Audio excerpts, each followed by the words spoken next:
Introduction to Python. Python's history. Python, created by Guido van Rossum, emerged in the late 1980s.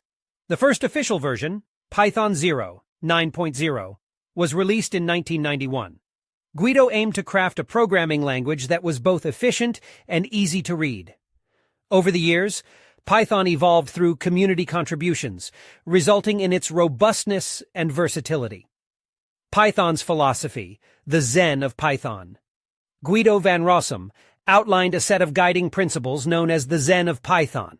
This philosophy reflects the values that shape Python's design and development.